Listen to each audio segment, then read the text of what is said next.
Finally বন্ধুরা আজকে আমি আবার কামে আইলাম। হ্যাঁ, তো কামে আমি আবারও বন্ধুর না তাও আইলাম। গাইস দেখেন কাম আমি দেখাই আমি কোন কাম করছি আমরা।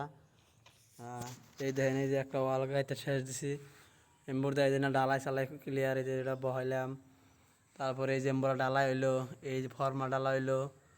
হ্যাঁ, তারপরে এই যে আমরা ইটা গুছাইছি আজকে না গাঁথনি টাতনি হবো, মানে কি এই যে একটা লিঙ্কটার ভাই আছে এই লিঙ্কটা করে দেওয়া লাগে। আর এমবুরতে একটা লিঙ্কটার আছে। হ্যাঁ, আর এই যে একটা লিঙ্কটার, আর এই সাইডে দেখতেছেন এই সাইডে একটা হবো তোমার এই যে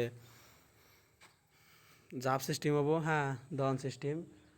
এই ঘরটা এরকম মজা লাগছে, ঘরটা আমার ফ্রি ঘর আছে। তো জায়গাটা দেখেন, এই দেখেন কীরকম মজা লাগে গাইস, এত মজা লাগে বিল্ডিংটা। হ্যাঁ, তো আমি এসে কামে এলাম। তো ধন্যবাদ, যদি ভালো লাগে ভিডিওটা লাইক কমেন্ট শেয়ার করে দিবেন। আর আমি আইলাম এই যে আমার এই সাইকেলটা নিয়ে, তারাঙ্গা তো সাইকেল নিয়ে। হ্যাঁ, তো ধন্যবাদ।